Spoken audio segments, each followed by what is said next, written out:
नमस्कार विद्यार्थी मित्रों, सारथी सपोर्ट यूट्यूब चैनल पर आप तमाम मित्रों हार्दिक स्वागत है। तो आजना आ वीडियोनी अंदर धोरण 11 विषय मनोविज्ञान डिसेम्बर महीनानी अंदर लेवावानी चौथी जे एकम कसोटी है जे तारीख 12 डिसेम्बर 2024 ना दिवसे लेवाशे एनु आज आपणे सोल्यूशन जोवाना छीए। अभ्यासक्रमनी वात करीए तो चेप्टर नंबर 4 वर्तनना जैवी आधारों, चेप्टर नंबर 5 बोधात्मक प्रक्रिया और चेप्टर नंबर 6 स्मरण और विस्मरण आटला यूनिटमांथी प्रश्न रहेशे। तो सौथी पहला आपणे विभाग एना क्वेश्चननी वात करीए तो विभाग एनी अंदर तमने टोटल जे क्वेश्चन आपेला छे ए अहींया पूछाई शके एवा आईएमपी आपेला छे। आमांथी तमने प्रत्येकनो 1 मार्क रहे ने एवी रीते तमारुं आखुं 25 मार्क्सनुं पेपर सेट थशे, जेमांथी 5 एक एमसीक्यू हशे। सौथी पहला आपणे वात करीए मगजना कया भागमां दृष्टि केन्द्र आवेलुं छे तो एनी अंदर जवाब आवशे ए पश्वखंड। त्यार पछी क्वेश्चन नंबर 2 वाणी अने श्रवण प्रतिक्रियानुं नियंत्रण मगजना कया खंडमां थाय छे, जवाब आवशे निम्न खंड। त्यार पछी क्वेश्चन नंबर 3 भयजनक के कटोकटीनो सामनो करवामां कयुं तंत्र मददरूप बने छे, जवाब आवशे अनुकंपित चेतातंत्र। त्यारबाद क्वेश्चन नंबर 4 अंतःस्रावी ग्रंथिओ कोना संयोजनथी कार्य करे छे, तो जवाब आवशे हाइपोथेलेमस। त्यारबाद क्वेश्चन नंबर 5 कई ग्रंथिनुं नियमन हाइपोथेलेमस द्वारा थाय छे, तो तमारे आनो जवाब छे ए कॉमेंट बॉक्सनी अंदर जणाववानो छे। त्यारबाद कंठ ग्रंथिमांथी कयो स्त्राव झरे छे, तो जवाब आवशे थायरोक्सिन। एना पछी डायबिटीज कई ग्रंथिना रसस्त्राव साथे संकळायेलो रोग छे, तो डायबिटीज जे छे ए स्वादुपिंड साथे संकळायेल छे। त्यारबाद पुरुषोमां कया रसस्त्रावने लीधे जातीय प्रेरणा प्रगटे छे, तो जवाब आवशे डी टेस्टोस्टेरोन। त्यारबाद क्वेश्चन नंबर 10 ની વાત કરીએ તો માહિતીનું અર્થઘટન કરવાની, તેનું વિશ્લેષણ કરવાનું, તેને યાદ રાખવાની અને એનો ઉપયોગ કરવાની આપણી રીત એટલે શું, તો આની અંદર જવાબ આવશે બુદ્ધિ। ત્યારબાદ બોધનમાં નીચેનામાંથી કઈ બાબત જોવા મળતી નથી, તો જવાબ આવશે બી જાણકારીનું વિશ્લેષણ। અહીંયા થોડુંક કરેક્શન છે,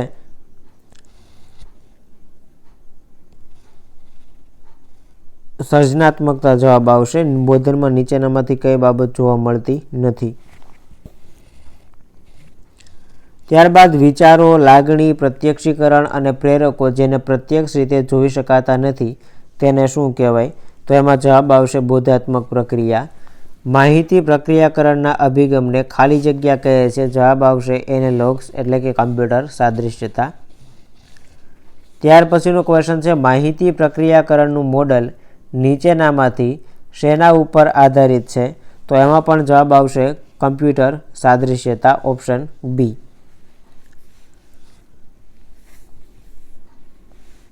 कम्प्यूटर प्रोग्राम ए खाली जग्या है तो कम्प्यूटर थी स्वतंत्र बाबत है। प्रथम आधुनिक कम्प्यूटर की रचना कोना द्वारा करवामां आवेली, तो 1940 ना समय में जॉन वन न्यूमेन द्वारा करवामां आवेली। त्यारबाद 17मो क्वेश्चन है मानव मन और कम्प्यूटर प्रोसेसिंग सिस्टम वच्चेनी तुलना करवामां प्रणेता कोण है, तो 17मा में जवाब आवशे ऑप्शन बी हर्बर्ट सिमोन। त्यार पछी 18मो क्वेश्चन खाली जग्याए बधा प्रकारनी बोधात्मक प्रक्रियाओनो आधार है, तो एमां जवाब आवशे विचारणा, चिंतन। उद्दीपक अने घटनाओना प्रतीकात्मक निरूपण द्वारा कोई समस्यानो उकेल शोधवामां आपणने मदद करती प्रक्रिया एटले जवाब आवशे विचारणा। अमुक नियमों अनुसार लक्षणों परस्पर मिलन के गोठवण एटले शुं, तो जवाब आवशे संकल्पना। त्यारबाद संकल्पना माटे कई बाबतो महत्वनी छे, तो जवाब आवशे पृथक्करण अने विषमता। एक प्रकारनी वास्तविक विचारणा के चिंतन छे, तो जवाब आवशे क्वेश्चन नंबर 23 में ए सृजनात्मकता। त्यार पछीनो क्वेश्चन छे कोना मते तर्क क्रिया एक प्रकारनी तार्किक अने सुसंगत विचारणा छे, તો એમાં જવાબ આવશે ડી રેબર. ત્યાર પછીનો 30 નંબરનો ક્વેશ્ચન છે, સ્મૃતિ એટલે શીખેલી બાબતોનો સીધો ઉપયોગ એવું કોણે કહ્યું? તો જવાબ આવશે વુડવર્થ. ત્યાર પછીનો ક્વેશ્ચન છે, સ્મૃતિના મુખ્ય કેટલા પાસા છે? તો સ્મૃતિના મુખ્ય 2 પાસા, વિધાયક અને નિષેધક. ત્યારબાદ સ્મૃતિના તબક્કા કેટલા છે? તો તબક્કાઓ ટોટલ 3 છે. સ્મૃતિનો પ્રથમ તબક્કો કયો છે? તો સ્મૃતિનો પ્રથમ તબક્કો સંકેતાંકન છે. એના પછીનો ક્વેશ્ચન છે, સાંવેદનિક સ્મૃતિ કેટલા સમયની હોય? તો અહીંયા જવાબ આવશે 2 સેકન્ડ કરતાં ઓછી હોય. ઓપ્શનમાં નથી આપેલું એટલે 1 સેકન્ડ જવાબ આવશે. લઘુત્તમ અવધિવાળી સ્મૃતિ એટલે? તો લઘુત્તમ અવધિવાળી સ્મૃતિ છે ક્વેશ્ચન નંબર 36, એમાં જવાબ આવશે સાંવેદનિક સ્મૃતિ. ત્યાર પછી 39 નંબરના ક્વેશ્ચનની વાત કરીએ તો ટૂંકા ગાળાની સ્મૃતિને બીજા કયા નામે ઓળખવામાં આવે છે? તો ટૂંકા ગાળાની સ્મૃતિને કામચલાઉ સ્મૃતિ કહેવાય.